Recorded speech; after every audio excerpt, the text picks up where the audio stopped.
everyone and welcome to the Stock Car Show and the F1 World Final Special Edition. It was day 1 of 2025 World Weekend, the overseas meeting where we saw 63 drivers who come from Netherlands or New Zealand to take the track, maybe for the first time ever, and some who have definitely been here before. And for some drivers in particular, they would have been dialing the cars in ready for the World Final tomorrow. On to the racing then, and the day started as usual with heat number 1. Action aplenty in that one, seeing the superstars such as Wim Peters, Gertjan Glock, Rick Wobbes coming through the field. Geordie Pickett led for a while before going out wide into turn 1 and 2, which saw the King's Night winner Roy Platoon take the win in heat 1. Heat 2 saw the likes of Jelle Tesla to Charlie Gridanis and Wibbe de Vries take to the back.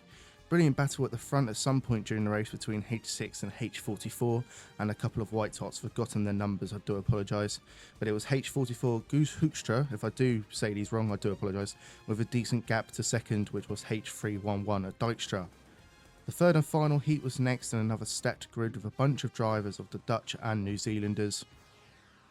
A great battle between NZ88 and H215 before our car went heavily into turn 3 and 4, H665 and H88.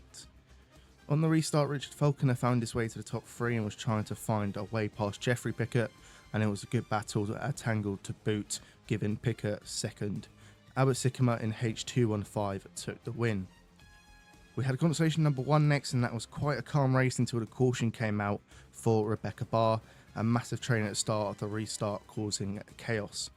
Jacob de Vries held it together and after passing H625 found his way in the lead to take the lead and win. The top 5 making the final. Constellation 2 had another good field of drivers who hadn't qualified for the meeting final. Brilliant race for the win, 3 cars for the lead, and it became 4 at one point between the lower graders H215, NZ88, H210 and H642. But after the brilliant battle, it was NZ88 Jack Myers, who's been flying on the Kingsland Shale, who took the win. Brilliant battle for 5th place, going to the last bend, Joey Sleuth, who made the race just in time from Customs qualifying for the final. On to the meeting final then, and it was a massive grid full of talent. A chaotic start saw the New Zealander Jack Mears surge out in front and lap a fair few of the drivers before a caution came out for H79 as he was stuck down on the back straight.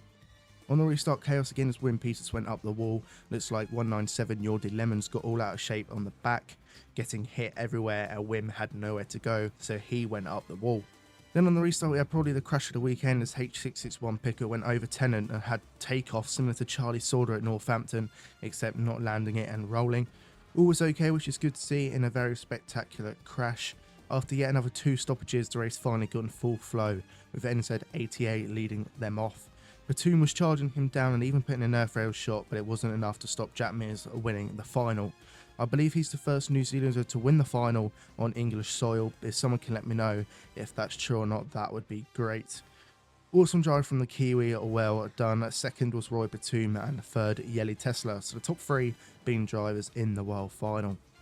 On to the final race of the night then, the Grand National, and a 36 car race took to the track for what was an awesome race. Full of carnage with 75 Jan Buck van Koolsbeek, hopefully I said that right, took the win. An awesome night of racing, and that sets us up perfectly for world final night. Let's hope it's a good one and no one gets hurt. I shall see you tomorrow for the world final day roundup.